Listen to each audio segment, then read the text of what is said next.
Okay students, हम लोग पढ़ रहे थे chapter 7 direct and inverse variation, जिसमें से हमारा एक्सरसाइज 7.1 डायरेक्ट वेरिएशन कंप्लीट हो गया है। आज हम लोग को देखना है एक्सरसाइज 7.2, जिसमें हम लोग को ये टेबल दिया हुआ है। उसमें हम लोग को एक्स और वाई का वैल्यू फाइंड करना है। ठीक है, कौन से मेथड से? इनवर्स रेशियो मेथड से, इनवर्स वेरिएशन मेथड से। तो इनवर्स वेरिएशन का मैं आप लोगों को फॉर्मूला बता चुकी हूँ। कौन सा होता है इनवर्स वेरिएशन का formula? x1 y1 is equal to x2 y2। तो यहाँ ये ऊपर वाला x का वैल्यू है और नीचे वाला y का वैल्यू, मतलब ये x1 x2 x3 x4 x5, नीचे वाला y1 y2 y3 y4 y5। हम लोग को देखो ये दो टेबल तो फिल है, ये तीसरा टेबल को फिल करना है। ये दो टेबल फिल है, इस तीसरे को फिल करना है। मतलब कि हम लोग इस तीसरे को पहुंचने के लिए x2 y2 को मल्टीप्लाई करेंगे x3 y3 से। डायरेक्ट इनवर्स वेरिएशन का फॉर्मूला क्या होता है? x1 y1 is equal to x2 y2। तो क्योंकि हमारे पास x1 y1 वाला और x2 y2 वाला पूरा टेबल फिल है, हम लोग को 3 वाले को फिल करना है। तो उसके लिए हम लोग किसको कंपेयर करेंगे? x2 into y2 is equal to x3 into y3, क्योंकि इस टेबल को फिल करना है। x2 का वैल्यू क्या है? 6 है। इन दोनों के बीच में कोई सा भी साइन नहीं है, मतलब क्या है? मल्टीप्लाई है। ठीक है, तो हम लोग ब्रैकेट में लिख देते हैं y2 का वैल्यू कितना है, चलो मल्टीप्लाई ही लिख देते हैं, मल्टीप्लाई का साइन है बीच में। ठीक है, y2 का वैल्यू 12, x3 का वैल्यू 4 है, y3 का वैल्यू हम लोग को फाइंड करना है। तो लिख लिए। अब 6 इंटू 12 करेंगे और ये y3 को यहीं छोड़ देंगे, 4 को इधर ले आएंगे, मल्टीप्लाई में है तो डिवाइड में हो जाएगा, y3 यहीं है। ठीक है, अब इसको डिवाइड कर सकते हैं, 4 1 जा 4, 4 3 जा 12। तो y3 का वैल्यू क्या आया? 6 3 जा 18, यानी कि यहाँ लिख देंगे 18, यानी कि y3 का वैल्यू क्या आया? 18, इनवर्स वेरिएशन का फॉर्मूला यूज करके। अब देखो ये तीनों टेबल फिल हो गया। अब इस टेबल में जाना है तो हम लोग किसको कंपेयर करेंगे? x3 into y3 is equal to x4 into y4। यहाँ लिख देते हैं x3 into y3 is equal to x4 into y4। ये है हमारा इनवर्स रेशियो का फॉर्मूला। अगर यही डायरेक्ट वेरिएशन अगर निकालने बोलता तो हम लोग क्या करते? x1 अपॉन y1 अपॉन लेते थे ना डायरेक्ट वेरिएशन में, और x2 अपॉन y2। लेकिन यहाँ इनवर्स बोला है तो इनवर्स में हम लोग मल्टीप्लाई करते हैं और डायरेक्ट वेरिएशन में डिवाइड करते हैं। ठीक है, तो अभी हम लोग को इस टेबल को फिल करना है। ये तो कंप्लीट हो गया। तो x3 का वैल्यू कितना है? 4, y3 का वैल्यू 18 निकाल लिए है हम लोग। x4 का वैल्यू फाइंड करना है, y4 का वैल्यू 10 गिवन है।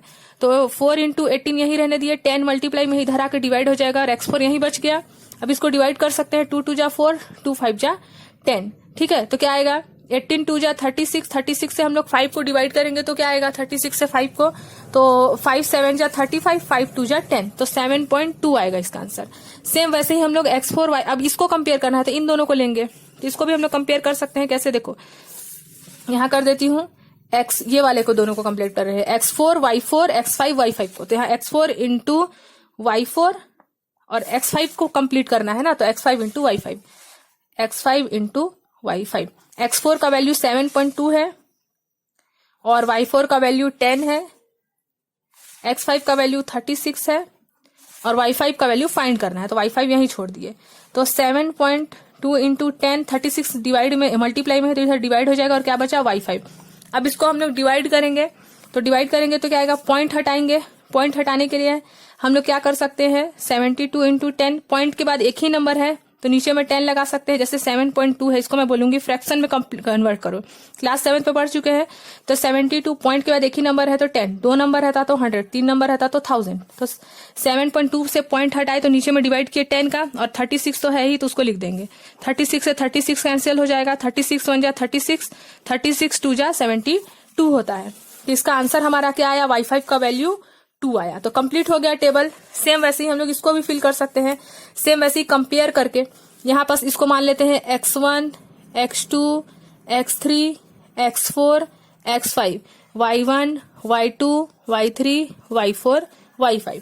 तो x1 और y1 का वैल्यू लिख लेंगे यहाँ पास, और यहाँ पास लिख लेंगे x2 और y2 का। इसको कंपेयर करेंगे, उसके बाद x2 y2 को कंपेयर करेंगे x3, ऐसे नहीं, इनवर्स वेरिएशन पढ़ रहे हैं, उसे मल्टीप्लाई करते हैं। तो x1 इंटू y1 होगा और x2 इंटू y2 होगा। तो x1 का वैल्यू कितना है? 4, y1 का वैल्यू फाइंड करना है, x2 का वैल्यू 8, y2 का वैल्यू 40।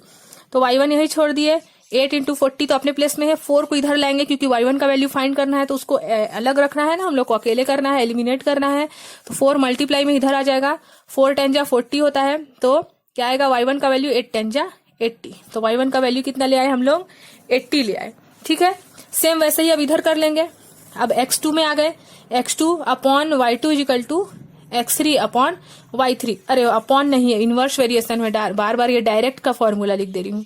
इनवर्स वेरिएशन का फॉर्मूला में हम लोग मल्टीप्लाई करते हैं, x2 इंटू y2 करेंगे, x3 इंटू y3। x2 का वैल्यू कितना है 8, y2 का वैल्यू 40, x3 का वैल्यू फाइंड करना है, y3 का वैल्यू 20। ठीक है, तो 8 इंटू 40 तो अपने प्लेस में है, x3 यहाँ पास निकालना है, उसको वहीं छोड़ दिया, 20 मल्टीप्लाई में इधर आके डिवाइड हो जाएगा, तो 20 टू जा 40 होता है और 8 टू जा 16, तो x3 का वैल्यू कितना है 16।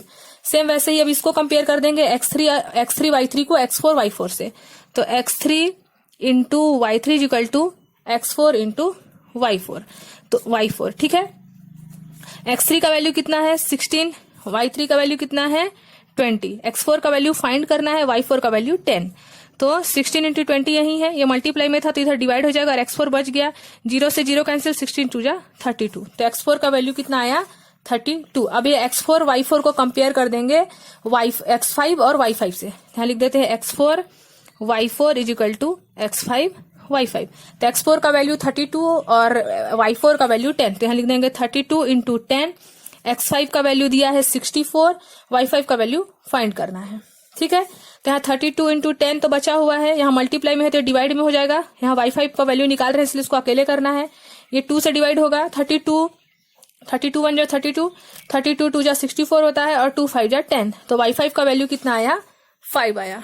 ठीक है, तो ये हमारा कंप्लीट हो गया टेबल, ये हमारा दोनों टेबल कंप्लीट हो गया। अब हम लोग देखेंगे question number 3।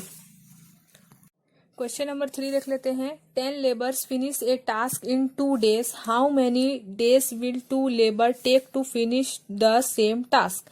10 labour finish a task in 2 days, 10 labour काम करते हैं तो उस काम को उन लोग 2 days में कंप्लीट कर लेते हैं। How many days will 2 labour, तो 2 लेबर अगर काम करेंगे, देखो 10 लेबर कंप्लीट करते हैं 2 days में अपना टास्क, तो 2 लेबर कितने दिन लगाएंगे, तो देखो अगर 10 लेबर लोग 2 days लगाते हैं कंप्लीट करने के लिए, तो 2 लेबर लोग और ज्यादा दिन लगाएंगे कंप्लीट करने के लिए टास्क, है ना।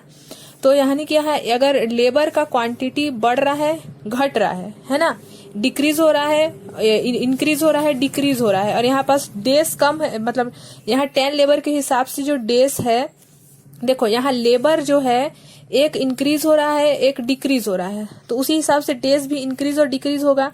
तो इससे आप लोग पहचान सकते हो कि ये इनवर्स रेशियो में है, इनवर्स वेरिएशन में है। ठीक है, क्योंकि इनवर्स वेरिएशन यही बोलता है अगर x इंक्रीज होगा तो y डिक्रीज होगा और y डिक्रीज होगा तो x इंक्रीज होगा, यानी कि एक इंक्रीमेंट करेगा तो दूसरा डिस्क्रिमिनेंट करेगा, मतलब एक कम होगा तो दूसरा ज्यादा होगा। यही हम लोग इनवर्स वेरिएशन पढ़ चुके हैं और आप लोग डेफिनेशन भी देख चुके हो, आप लोग का इंट्रोडक्शन वीडियो भी देख चुके हैं, नहीं देखे हो तो प्लेलिस्ट में चेक कर लीजिएगा। ठीक है, तो अभी हम लोग इसका सॉल्यूशन देख लेते हैं। सेम ये भी उसी टाइप से है जो हम लोग पढ़ चुके हैं डायरेक्ट वेरिएशन। इनवर्स वेरिएशन भी वैसे ही है, बस इसका थोड़ा सा फॉर्मूला चेंज हो जाता है। जैसे डायरेक्ट वेरिएशन में हम लोग x1 by y1 is equal to x2 by y2 करते हैं, लेकिन इसमें बस हम लोग क्या करते हैं मल्टीप्लाई कर देते हैं, उसमें डिवाइड करते थे इसमें मल्टीप्लाई। तो देखो, तो नंबर ऑफ वर्कर मतलब लेबर को हम लोग लिख लिए हैं और नंबर ऑफ डेज लिख लिए हैं। लेबर 10 लेबर है और 2 लेबर है। 10 लेबर लोग कंप्लीट करते हैं टास्क को 2 days में, तो 2 days में कितने लेबर कंप्लीट करेंगे, है ना। तो हम लोग इसको x1 बोल दिए, इसको x2, इसको y1, इसको y2। हम लोग इनवर्स वेरिएशन का फॉर्मूला हम लोग को पता है क्या होता है, x1 into y1 is equal to x2 into y2। इतना ही बस हम लोग को ध्यान देना है टेबल, उसके बाद तो हम लोग को सिर्फ वैल्यू पुट करना है। तो x1 का वैल्यू कितना है 10 और y1 का वैल्यू 2, x2 का वैल्यू 2 है और y2 का वैल्यू फाइंड कर रहे हैं, इसको हम लोग फाइंड करेंगे। ठीक है, तो देखो हम लोग यहाँ पर लिख सकते हैं 10 इंटू 2, 2 मल्टीप्लाई में इधर आकर डिवाइड हो जाएगा और यहाँ y2, 2 से 2 कैंसिल हुआ तो y2 का वैल्यू कितना आया 10। तो देखो जब 2 लेबर है तो उन लोगों को टास्क कंप्लीट करने में 10 डेज लगा और 10 लेबर को टास्क कंप्लीट करने में 2 डेज, यानी कि एक इंक्रीमेंट हुआ तो दूसरा डिक्रीज हुआ, और दूसरा पहला अगर x2, देखो यहाँ पास आप लोग देखना x1 y1 x2 y2, यहाँ आप लोग देख रहे होगे x1 में लेबर इंक्रीज है तो डेज डिक्रीज है, मतलब y1 डिक्रीज है। वैसे ही यहाँ x2 में कम है ना, x2 का वैल्यू कम है और y2 का वैल्यू 10 ज्यादा है। तो यही पढ़े हैं ना हम लोग इनवर्स वेरिएशन में, अगर x इंक्रीज होगा तो y डिक्रीज होगा, अगर x डिक्रीज होगा तो y इंक्रीज होगा। तो आप लोग यहाँ से अंदाजा लगा सकते हो कि ये इनवर्स वेरिएशन में है है ना, क्योंकि आप लोग जैसे ही आप लोग टेबल बनाने स्टार्ट करोगे आप लोगों को समझ में आ जाएगा कि एक इंक्रीमेंट होगा, दूसरा डिक्रीज होगा, है ना। अब देखो क्वेश्चन नंबर 4 में क्या बोलता है, 45 labour finish the work. 45 labour को अगर हम लोग काम करवाते हैं तो उन लोग 27 डेज लगाते हैं अपना काम को कंप्लीट करने में, ठीक है। How many labours will complete same work in 15 days. तो वही सेम काम को कंप्लीट करने में 15 डेज लगता है, तो कितने लेबर होंगे। देखो अगर हम लोग इतने सारे 45 लेबर से काम करवाते हैं तो उन लोग 27 डेज लगाते हैं, तो 15 डेज है, यहाँ तो डेज ज्यादा है, यहाँ डेज कम है तो ज्यादा लेबर लगेगा। मतलब एक इंक्रीज हो रहा है तो दूसरा डिक्रीज हो रहा है, तो यहाँ भी इनवर्स वेरिएशन आएगा। आप लोग थोड़ा सा दिमाग लगाना है यहाँ पास, है ना। तो देखो यहाँ बस हमारा टेबल लेबर को हम लोग ऊपर लिख दिए हैं, नंबर लेबर 45 है और डेज 27 डेज है, ये x1 है ये y1 है। अब दूसरे वाले का डेज हम लोग को तो बता दिया है, y1 है, दूसरे वाले का डेज बता दिया है x2, मतलब जो लेबर का क्वांटिटी है वो नहीं पता है, तो हम लोग नंबर ऑफ लेबर फाइंड करेंगे। तो हम लोग का फॉर्मूला पता है इनवर्स वेरिएशन का, x1 into y1 is equal to x2 into y2। तो x1 का वैल्यू कितना है 45, y1 का वैल्यू 27, x2 का वैल्यू फाइंड कर रहे हैं नंबर ऑफ लेबर, और डेज बता दिया है 15 है। तो 45 इंटू 27 यही रहने दिए, मल्टीप्लाई में है 15 डिवाइड हो गया, यहाँ x2 को रहने दिए। अब ये 15 1 जा 15, 15 3 जा 45 हो जाएगा, और 27 3 जा क्या हो जाएगा 7 3 जा 21, 81 हो जाएगा, ठीक है। तो यानी कि 81 लेबर को अगर हम लोग काम करवाते हैं उसी वर्क को कंप्लीट करने के लिए, तब उन लोग 50 डेज लेंगे। यानी कि 81 लेबर लोग उसी काम को कंप्लीट कर देते हैं 15 डेज में, ठीक है। सेम वैसे ही क्वेश्चन नंबर 5 देख लेते हैं। A bus taken 6 hours to cover a certain distance with speed 30 kilometre per hour. 6 hour में कितना स्पीड उसको लगाना पड़ता है बस को, 30 किलोमीटर पर आवर, यानी कि एक घंटे में वो 30 किलोमीटर ट्रेवल करता है, ठीक है। What speed the bus should have to cover same distance in 4 hour. 6 hour में अगर वो 30 किलोमीटर पर आवर से स्पीड उसका होता है बस का, तो 4 आवर के लिए उसका कितना स्पीड होगा। तो यहाँ भी एक देखो, एक इंक्रीज होगा दूसरा डिक्रीज होगा, तो यहाँ भी इनवर्स वेरिएशन ही काम करेगा। तो इसका हम लोग लिख लिए, स्पीड को ऊपर लिख लिए, स्पीड बस का कितना है 30 किलोमीटर, स्पीड को लिख लिया यहाँ पास, और जो आवर्स है उसको लिख लिए नीचे। तो ये आवर्स हो गया, मतलब ये आवर्स लिख लिए नीचे में और स्पीड ऊपर में। तो ये x1 x2 हो गया, ये y1 y2 हो गया। इनवर्स वेरिएशन में क्या होता है x1 into y1 is equal to x2 into y2। x1 का वैल्यू 30 है, y1 का वैल्यू 6 है, बीच में मल्टीप्लाई है, ठीक है। अब x2 फाइंड कर रहे हैं, मतलब स्पीड फाइंड कर रहे हैं, और y2 आवर्स तो दिया हुआ है 4। तो अब 30 इंटू 6 किए, ये मल्टीप्लाई है, तो इधर आकर डिवाइड हो जाएगा, x2 यहीं छोड़ दिए, ठीक है। अब ये किससे डिवाइड हो जाएगा 2 से डिवाइड हो जाएगा, 2 3 जा 6, 2 2 जा 4, 2 1 जा 2, 2 5 जा 10, तो 15 3 जा क्या हो जाएगा 45। यानी कि जो x2 आया हमारा, यानी कि स्पीड कितना आ रहा है 45 पर आवर आ रहा है। अगर हम लोग 4 आवर के हिसाब से ट्रेवल कराएं बस को, तो उसका स्पीड होना चाहिए 45 किलोमीटर पर आवर। 6 आवर के हिसाब से 30 किलोमीटर पर आवर, और 4 आवर के हिसाब से 45 किलोमीटर आवर। तो देखो यहाँ x1 इंक्रीज हुआ तो y1 डिक्रीज हुआ, ठीक है, समझ रहे हो। तो अब थोड़ा सा इसको प्रैक्टिस का जरूरत पड़ेगा आप लोगों को इनवर्स वेरिएशन में। थोड़ा सा इसमें आप लोगों को टेबल बनाने के टाइम पे थोड़ा ध्यान देना है बस, फिर उसके बाद तो वैल्यू पुट करना है सिर्फ, ठीक है। तो सिर्फ टेबल आप लोगों को बनाने टाइम थोड़ा सा केयर करना पड़ेगा। अब देख लेते हैं question number 6। 40 horses eat 1 quintal of grains in 7 days. 40 horse जो है उन लोग 1 क्विंटल ग्रेन्स को कितने दिन में खा जाते हैं 7 डेज में। तो how many horses will eat the same quantity of grain in 28 days. अगर 7 डेज में 40 हॉर्स को अगर हम लोग 1 क्विंटल ग्रेन खिलाते हैं तो उन लोग 7 डेज लगाते हैं। तो अब 1 क्विंटल ही ग्रेन को हम लोग को खिलाना है, ठीक है। तो लेकिन और उन लोग के पास रहेगा 28 डेज। तो हम लोग को फाइंड करना है क्वांटिटी, 1 क्विंटल की जगह अब क्वांटिटी फाइंड करना है हम लोग को, ठीक है। तो टेबल बना लेंगे। 7 डेज में उन लोग 40 हॉर्स लोग खा जाते हैं 1 क्विंटल को। तो अब कितने हॉर्सेस लाना पड़ेगा, ज्यादा हॉर्स लगेंगे तभी तो लोग जल्दी से कम हॉर्स रहेंगे, तभी तो लोग 28 डेज में कंप्लीट कर पाएंगे। देखो यहाँ 40 हॉर्स है, तो जाके उन लोग 7 डेज लगाते हैं उस ग्रेन को खाने में। तो अब यहाँ पास हॉर्स का जो क्वांटिटी होगा, नंबर ऑफ हॉर्सेस होगा, वो कम होगा, तभी तो उन लोग इतना ज्यादा दिन लगाएंगे उसी 1 क्विंटल को ग्रेन को कंप्लीट करने में, मतलब ईट करने में। ठीक है, तो यहाँ इनवर्स वेरिएशन है, तो यहाँ लिख लेंगे x1 y1, ये x1 है, ये x2 है, ये y1 है, ये y2 है। ऊपर वाला x1 x1, x1 x2 x3 और नीचे वाला y1 y2 y3 ऐसे चलते जाएंगे। ठीक है, अब यहाँ x2 y2, तो x1 का वैल्यू कितना है 7, y1 का वैल्यू 40, x2 का वैल्यू 28 और y2 का वैल्यू फाइंड करेंगे। अब देखो 7 इंटू 40 यही रहने दिया है, 28 मल्टीप्लाई में इधर आकर डिवाइड हो जाएगा, y2 यही छोड़ देंगे। अब ये 7 1 जा 7, 7 4 जा 28, 4 10 जा 40, तो y2 का वैल्यू कितना आया 40 आया, तो यहाँ लिख देंगे 10 आया, तो यहाँ लिख देंगे 10। यानी कि अगर हम लोग 10 हॉर्सेस को 1 क्विंटल ग्रेन देते हैं तब जाके उन लोग 28 डेज लगाएंगे। ठीक है, अब देख लेते हैं question number 7। A hostel has 15 days of food for 300 students. 15 days का फूड है उन लोग के पास और टोटल नंबर ऑफ स्टूडेंट है 300। If 200 student leave the hostel, 300 में से 200 स्टूडेंट लीव कर गए, छोड़ दिए उस हॉस्टल को due to vacation, then for how many days will the food last. तो फूड कितना डेज तक चल जाएगा? अगर 300 में से 200 हो गए, अब मतलब 200 चले गए तो 100 बचे, है ना। तो अब फूड कितना दिन चलेगा उन लोग का? 15 डेज से तो ज्यादा ही चलेगा, यानी कि यहाँ भी इंक्रीमेंट और डिक्रीमेंट हो रहा है, तो इसको भी फाइंड करेंगे।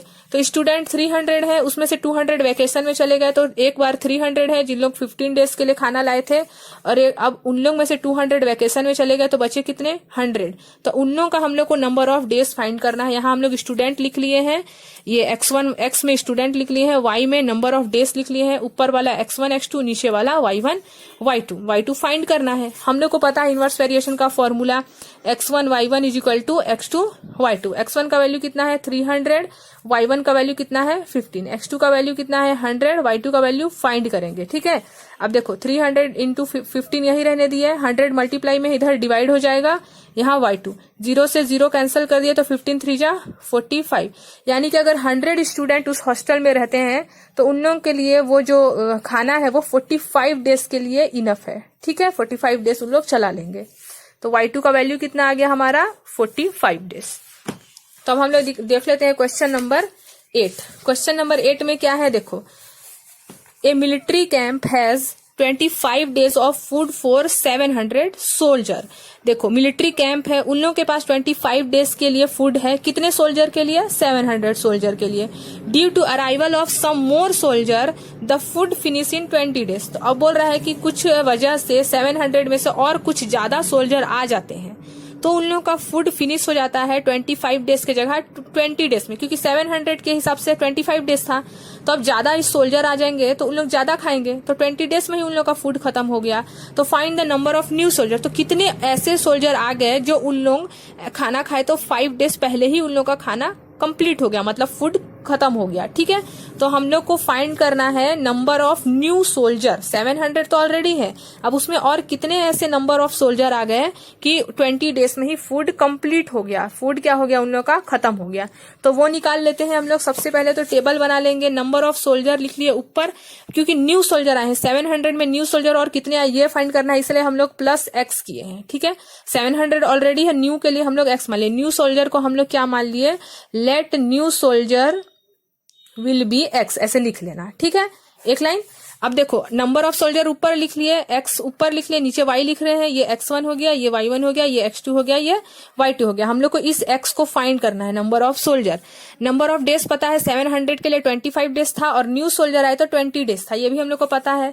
अब हम लोग इनवर्स वेरिएशन का फॉर्मूला लिख लेंगे, x1 इंटू y1 और x1 ये x2 है, सॉरी, है ना, और ये y2 equal x2 into y2। तो x1 का वैल्यू कितना है 700, y2 का वैल्यू कितना है 25, x2 का वैल्यू कितना है 700 प्लस x, और y2 का वैल्यू कितना है 20। हम लोग को निकालना है इस x का वैल्यू। ठीक है, तो हम लोग इस x का वैल्यू कैसे निकाल सकते हैं, देखो यहाँ 700 इंटू 25 रहने देंगे, ये 20 मल्टीप्लाई में इधर डिवाइड कर देते हैं, और ये 700 प्लस x यहाँ बच गया। हम लोग को x निकालना है, इसलिए इसको छोड़ रहे हैं अभी। 0 से 0 कैंसिल हो जाएगा, आप 2 से इसको डिवाइड कर सकते हैं। 2 3 जा 6, 1 बचा है, 2 5 जा 10, 35 और 25 बचा। अब 35 और 25 को हम लोग मल्टीप्लाई कर लेते हैं, तो 35 इंटू 25 करते हैं, क्या आएगा, 5 5 जा 25, 2 आया, 5 3 जा 15 प्लस 2 17, 5 2 जा 10, 1 आया, 3 2 जा 6 प्लस 1 7, तो 5 7 8 875 आया। ये प्लस में इधर आके माइनस हो जाएगा, इधर x बचा। अब हम लोग इसको माइनस करेंगे तो क्या आएगा, 75 175 आएगा। माइनस करेंगे 875 में 700 को, ठीक है, यानी कि 175 न्यू सोल्जर आ गए। ठीक है, न्यू सोल्जर कितने आए, 175, तभी उन लोगों का जो फूड था वो 5 डेज पहले ही खत्म हो गया। समझ गए। तो अब देख लेते हैं हम लोग question number 9। A man complete a book in 15 days by reading 8 pages per day. Per day एक आदमी है जो 8 पेज को रोज पढ़ता है, ठीक है, तब जाके वो एक बुक को 15 डेज में कंप्लीट करता है। If he reads 12 pages daily, अगर वो 8 पेज की जगह 12 पेज को डेली पढ़े तब तो वो जल्दी कंप्लीट कर लेगा। 8 पेज में अगर वो 15 डेज में कंप्लीट कर लेता है, और आप लोग रोज अगर 12 पेजेस पढ़ते हो तो जल्दी खत्म करोगे। तो उस पेज को, उस डेज को हम लोग को फाइंड करना है। अगर 12 पेज हम लोग रोज पढ़ते हैं तो हम लोग कितने जल्दी बुक कंप्लीट कर सकते हैं। ठीक है, तो सबसे पहले नंबर ऑफ पेजेस ऊपर लिख लिए और नंबर ऑफ डेज नीचे लिख लिए। नंबर ऑफ पेजेस एक बार 8 पढ़ा, दूसरी बार 12 पढ़ा, तो 8 पेज के हिसाब से वो 15 डेज में बुक कंप्लीट किया, तो 12 पेज के हिसाब से वो कितना जल्दी कंप्लीट करेगा। तो ऊपर वाला x1 x2, नीचे वाला y1 y2 फाइंड करना है। y2 हम लोग को फाइंड करना है, नंबर ऑफ पेजेस। ठीक है, इनवर्स वेरिएशन का formula x1 y1 x2 y2। x1 का वैल्यू 8, y1 का वैल्यू 15, x2 का वैल्यू 12, y2 का वैल्यू फाइंड करेंगे। ठीक है, अब देखो 8 इंटू 15 है, 12 मल्टीप्लाई में है तो इधर डिवाइड हो जाएगा, डिवाइड कर देंगे। 4 2 जा 8, 4 3 जा 12, 3 1 जा 3, 3 5 जा 15, तो 5 2 जा 10। यानी कि अगर 12 पेजेस हम लोग रोज पढ़ते हैं तो 10 डेज में हम लोग एक बुक कंप्लीट कर लेंगे। ठीक है, अब देख लेते हैं question number 10। A military camp has 21 days of ration for 105 soldier. 21 days के लिए राशन रखे हैं उन लोग। कितने सोल्जर हैं वहां, 105 soldier. If 42 more soldier arrive in the camp, और 42 मोर सोल्जर आ गए उसमें 105 में, यानी कि 142 सोल्जर और आ गए, तो इसको प्लस कर देंगे। देन हाउ मेनी डेज, अगर 40, देखो 105 सोल्जर के लिए राशन है 21 डेज के लिए, अगर ज्यादा सोल्जर आ गए 42, तो यानी कि उन लोगों का जो राशन है वो थोड़ा कम हो जाएगा, 21 डेज की जगह थोड़ा कम हो जाएगा। सेम ऐसे ही टाइप का है। इसमें हम लोग क्या फाइंड किए थे, number of days, sorry number of soldier find किए थे। अभी नंबर ऑफ सोल्जर बता दिया है कि कितने आए हैं। जैसे हम लोग 175 नंबर ऑफ सोल्जर फाइंड किए, यहाँ नंबर ऑफ सोल्जर बता दिया है कि 42 आ गए हैं।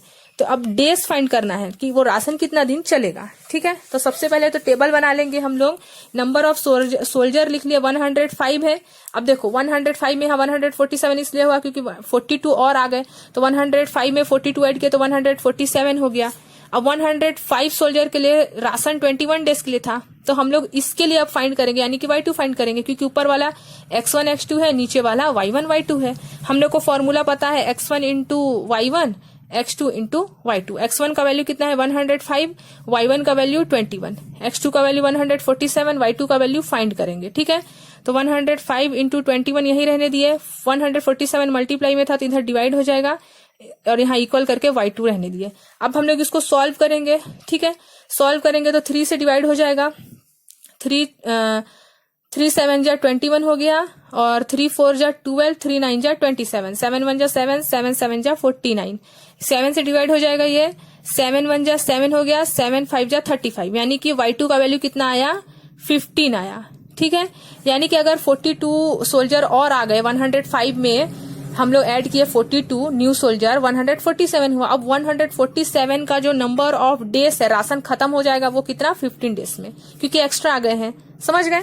अब देख लेते हैं हम लोग क्वेश्चन नंबर 12 से पहले हम लोग क्वेश्चन नंबर 11 देख लेते हैं। Which are inverse variation in the following, कौन सा इनवर्स वेरिएशन में है वो हम लोग को देखना है। Number of books bought and the cost of each book. देखो यहाँ बोल रहा है number of books bought and the cost of each book. हम लोग नंबर ऑफ बुक्स मान लो खरीदे हैं कितना, हम लोग मान लो 3 बुक्स खरीदे हैं। ठीक है, हम लोग 3 बुक्स खरीद लिए हैं। And the cost of each book, तो एक बुक का अगर प्राइस मान लेते हैं 10 रुपीज है, तो 3 बुक का प्राइस कितना होगा, 30 रुपीज। तो यहाँ एक बढ़ रहा है घट रहा है वाला बात तो है ही नहीं। यहाँ जैसे जैसे बुक बढ़ रहा है, जैसे बुक बढ़ा तो वैसे ही प्राइस बढ़ा, प्राइस बढ़ा तो बुक बढ़ा। ये तो डायरेक्ट वेरिएशन में हो गया। ठीक है, इनवर्स वेरिएशन में नहीं है, क्योंकि इनवर्स वेरिएशन में अगर बुक का क्वांटिटी बढ़ रहा है तो प्राइस बढ़ रहा है, तो प्राइस इंक्रीमेंट के साथ साथ नहीं हो रहा है यहाँ पास, तो इनवर्स वेरिएशन ये नहीं है, ये डायरेक्ट वेरिएशन में है। यानी कि number of book bought and the cost of each book are not in inverse variation. ठीक है, क्योंकि इसमें सिर्फ इतना ही पूछा है कि इनवर्स वेरिएशन में है या नहीं। ठीक है, अब देख लेते हैं question number 2, distance travel by the bus and the cost of petrol consume. तो जैसे जैसे डिस्टेंस बढ़ेगा वैसी वैसी पेट्रोल भी कंज्यूम ज्यादा होगा, तो ये भी डायरेक्ट वेरिएशन में है। मतलब x बढ़ेगा तो y बढ़ेगा, x घटेगा तो y, क्योंकि डिस्टेंस बढ़ेगा तो पेट्रोल ज्यादा लगेगा, पेट्रोल ज्यादा डिस्टेंस कम होगा तो पेट्रोल कम होगा, इसीलिए ये डायरेक्ट वेरिएशन में है, इनवर्स वेरिएशन में नहीं है। अब देख लो 3 number, time taken by cycle to cover a fix distance with its speed. Time taken by a cycle, cycle को कितना टाइम लगेगा फिक्स डिस्टेंस को कवर करने में, तो फिक्स डिस्टेंस बोल रहा है। ठीक है, तो फिक्स डिस्टेंस बोल रहा है, तो जैसे कि आप लोगों का time taken by cycle to cover a fix distance with its speed, speed के हिसाब से अगर आप लोग स्पीड साइकिल का बढ़ाओगे, ठीक है, तो आप लोगों को कम टाइम भी लग सकता है, और स्पीड साइकिल का घटाओगे तो ज्यादा टाइम भी लग सकता है, ऐसे भी हो सकता है। तो यानी कि इनवर्स वेरिएशन है, मतलब एक घट रहा है तो एक बढ़ रहा है। ठीक है, इसलिए क्वेश्चन नंबर 3 इनवर्स वेरिएशन में है। The number of man employed to make a bridge and time take to make the bridge. ये नंबर ऑफ एम्प्लॉय वाला हम लोग देख चुके हैं अभी, नंबर ऑफ सोल्जर वाला में। तो number of man employed to make a bridge, देखो बोल रहा है कितने मैन लगेंगे ब्रिज को बनाने में, टाइम कितना लगेगा उसी ब्रिज को बनाने में। तो अगर नंबर ऑफ आप लोग एम्प्लॉय ज्यादा लोगे तो ब्रिज कम टाइम में बन जाएगा, और नंबर ऑफ एम्प्लॉय कम लोगे तो ब्रिज ज्यादा टाइम लगाएगा। तो इसमें x बढ़ा तो y घटा, y बढ़ा तो ऐसे हो रहा है इंक्रीमेंट डिक्रीमेंट वाला। तो यानी कि क्वेश्चन नंबर 4 जो है वो इनवर्स वेरिएशन में है। ठीक है, अब देख लेते हैं question number 5, number of student and weight of sweet distribute among them if 40 kg sweets are in the distributor। बोल रहा है number of student and weight of sweet distribute among them if 40 kg sweet are to be distribute. 40 kg sweet है हमारे पास, और उसको हम लोग को नंबर ऑफ स्टूडेंट को बांटना है, जितने भी नंबर ऑफ स्टूडेंट हैं, और वेट ऑफ स्वीट भी डिस्ट्रीब्यूट करना है जिसमें 40 kg ऑफ स्वीट है। तो बोल रहा है जैसे देखो अगर आप लोग नंबर ऑफ स्टूडेंट ज्यादा ले आओगे तो 40 kg को हम लोग को सबको थोड़ा थोड़ा देना पड़ेगा, और नंबर ऑफ स्टूडेंट कम रहेंगे तो हम लोग ज्यादा दे सकते हैं। तो यहाँ भी इंक्रीमेंट डिक्रीमेंट वाला काम हो रहा है, इसीलिए ये भी इनवर्स वेरिएशन में है। ठीक है, अब weeks of hours of work, तो देखो हम लोग अगर 1 घंटे काम करते हैं तो मान लो 30 रुपीज मिलता है, 2 घंटे काम करते हैं तो मान लो 60 रुपीज मिलता है। तो यहाँ तो आवर बढ़ा तो पैसा भी ज्यादा मिला, पैसा कम मिलेगा जब हम लोग आवर्स कम करेंगे, यानी कि ये तो डायरेक्ट वेरिएशन में है, यानी कि ये इनवर्स वेरिएशन नहीं होगा। अभी तक हमारा इनवर्स वेरिएशन कौन कौन सा हुआ, 3, 4 एंड 5, और बाकी नहीं हुआ है अभी तक। अब इसको देख लेते हैं 7 number, number of object and their total price. अगर नंबर ऑफ ऑब्जेक्ट 3 लेते हो या 5 लेते हो तो उसका प्राइस भी बढ़ेगा, तो ये भी डायरेक्ट वेरिएशन में है, सिंपल। ठीक है, अब देख लो यहाँ पास question number 12, on 26 January 100 gram sweet are distributed per student among 800 student. 100 gram sweets है और हम लोग उसको पर स्टूडेंट को बांटते हैं, और टोटल नंबर ऑफ स्टूडेंट कितने हैं, 800। ठीक है, if the same amount of sweet is to distributed among 1000 student, how many grams of sweet will each student get। अब देखो ये सेम ऐसे ही क्वेश्चन आ गया ना, ये वाला 5 नंबर डिस्ट्रीब्यूटेड वाला है ना। देखो यहाँ बोल रहा है 100 ग्राम स्वीट हम लोग बांटते हैं 800 में। अब वही सेम चीज है, यहाँ नोटिस करना आप लोग, इनवर्स वेरिएशन वही हो रहा है जब उसी सेम चीज को हम लोग को बांटना रहता है किसी के पास, या उसी में हम लोग को फाइंड करना रहता है वैल्यू, तो उसी को बोलता है। इसीलिए हम लोग पहचान रहे कि ये इनवर्स वेरिएशन में है या नहीं है। ठीक है, तो ये तो 100 ग्राम स्वीट को हम लोग 800 में स्टूडेंट में बांट रहे हैं, लेकिन अगर हमारे पास और 1000 आ गए, 200 स्टूडेंट ज्यादा हो गए, तब तो हम लोग का कम हो जाएगा, यानी कि ये डायरेक्ट वेरिएशन में नहीं है, ये इनवर्स वेरिएशन में है। थोड़ा सा आप लोग प्रैक्टिस करना पड़ेगा आप लोगों को। ठीक है, तो आप लोग खुद ही पहचान जाओगे कौन सा इनवर्स वेरिएशन में है और कौन सा नहीं है। तो इसका भी हम लोग सबसे पहले टेबल बना लेंगे, नंबर ऑफ स्टूडेंट लिख लिए और नीचे में लिख लिए स्वीट। तो नंबर ऑफ स्टूडेंट 800 है और बाद में कितने आ गए, 100 ग्राम है उन लोगों को देने के लिए हम लोग के पास स्वीट। और जब 1000 हो जाते हैं तो कितना बांट सकते हैं हम लोग, 100 ग्राम तो जब बांटेंगे जब हमारे पास 800 स्टूडेंट है, लेकिन अब 1000 स्टूडेंट आ गए हैं तो ग्राम भी तो कम हो जाएगा, यानी कि एक इंक्रीज हुआ तो दूसरा डिक्रीज हुआ। तो अब हम लोग इसको देखो, यहाँ x1 ये x2 है ना, ये y1 ये y2 फाइंड करना है। वैल्यू पता है हम लोग को, x1 y1 x2 y2। सिर्फ टेबल को ध्यान देना है, फिर तो बहुत इजी है। x1 का वैल्यू 800 है, y1 का वैल्यू 100 है। ठीक है, x2 का वैल्यू 1000 है, y2 का वैल्यू फाइंड करेंगे।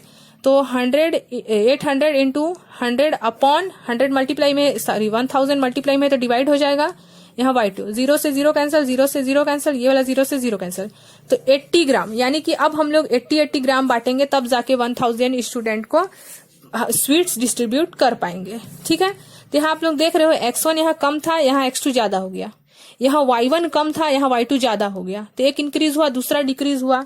ऐसे हम लोग पहचानते हैं कि ये इनवर्स वेरिएशन में है या नहीं। ठीक है, अब क्वेश्चन नंबर 13 देख लो। If a tap takes 1 hour in filling 640 litre, 1 hour लगाता है किसी भी कंटेनर को फिल करने में, भरने में, ठीक है, 640 लीटर वाटर 1 आवर में भरता है। Then water tank is filled in 10 hour if the same tank, देखो सेम टैंक ही ले रहा है, ठीक है, टैंक को बढ़ा नहीं रहा है, was filled by another tap in 8 hours, अभी 1 आवर था अब 8 आवर कर दिया, लेकिन उसी टैंक को भरना है। तो how many litre will filled in 1 hour by this tap. तो सबसे पहले हम लोग लिख लेंगे litre per hour, litre 640 litre ही भरना है उसको, और x2 फाइंड करना है। ठीक है, और लिख लिए number of hour, number of hour कितना है 10 आवर और 8 आवर। ठीक है, तो हम लोग 640 को भरने में 10 आवर लगा, तो 8 आवर में कितना लीटर भर सकते हैं, अब ये उल्टा निकालना है हम लोग को। तो हम लोग को पता है x1 into y1, x2 into y2, ऊपर वाला x1 x2 रहता है, नीचे वाला y1 y2, हम लोग को x2 फाइंड करना है। x1 का वैल्यू कितना है 640, y1 का वैल्यू 10, x2 का वैल्यू फाइंड करना है, y2 का वैल्यू 8। तो 640 इंटू 8, x2 यहाँ 8 मल्टीप्लाई में इधर डिवाइड हो जाएगा, 2 से डिवाइड करेंगे, 2 5 जा 10, 2 4 जा 8, 2 2 जा 4 हो गया, 2 3 जा 6, 2 2 जा 4, 2 0 जा 0, फिर 2 से डिवाइड हो जाएगा, 2 1 जा 2, 2 6 जा 12, 160 हो गया। अब 5 से इसको मल्टीप्लाई कर देंगे, 5 0 जा 0, 5 6 जा 30, 5 1 जा 5 प्लस 3, 5 प्लस 3 8 हो गया, यानी कि 800 लीटर भर सकते हैं हम लोग अगर 8 आवर में भरते हैं तो। ठीक है, यानी कि 800 इसका क्या हो जाएगा, आंसर हो जाएगा। ठीक है, तो यानी कि हम लोग 800 लीटर में इसको फिल कर सकते हैं। ठीक है, यानी कि 1 आवर, अगर हम लोग को 1 आवर में हम लोग 800 लीटर के हिसाब से भरना पड़ेगा हम लोग को। तो हमारा ये वाला एक्सरसाइज कंप्लीट हो गया, इनवर्स वेरिएशन वाला। तो आप लोग इसमें इसका सबसे पहले आप लोग इंट्रोडक्शन वीडियो देख लिए, उसके बाद एक्सरसाइज 7.1 और 7.2 देखें। ठीक है, तो हमारा ये वाला कंप्लीट हो गया है। यहाँ आप लोगों का डेफिनेशन भी दिया हुआ है, when two variable quantities are related to each other such that the increasing or decreasing the value of one variable the value of other increase or decrease in the same ratio then they are direct variation. Same ratio में अगर वो बढ़ता घटता है तो direct variation में है।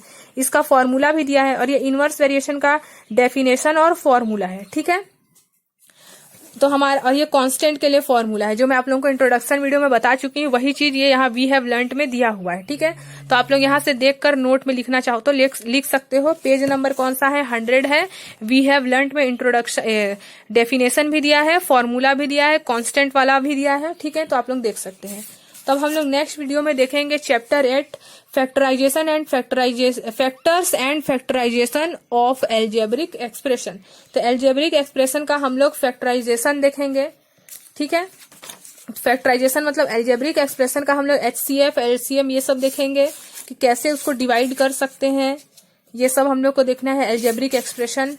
तो आप लोग एल्जेब्रिक एक्सप्रेशन क्लास 7th में पढ़ चुके हैं, तो अगर आप लोग फिर भी भूल गए हो अगर, तो एल्जेब्रिक एक्सप्रेशन का मैं प्लेलिस्ट, आप लोग क्लास 7th वाला प्लेलिस्ट में जाइएगा और उसमें एल्जेब्रिक एक्सप्रेशन का क्या बोलते हैं आप लोगों को इंट्रोडक्शन वीडियो मिल जाएगा। हो सकेगा तो मैं इसी आप लोगों के जो आप लोगों का प्लेलिस्ट है क्लास 8th वाला, उसमें मैं एल्जेब्रिक एक्सप्रेशन का इंट्रोडक्शन वीडियो डाल दूंगी, तो आप लोगों को एक बार याद आ जाएगा कि एल्जेब्रिक एक्सप्रेशन होता क्या है। तो क्लास 7th वाला जो है आप लोगों का, उसमें थंबनेल में ग्रीन कलर का लिखा होगा, क्लास 7 का प्लेलिस्ट में जाइएगा।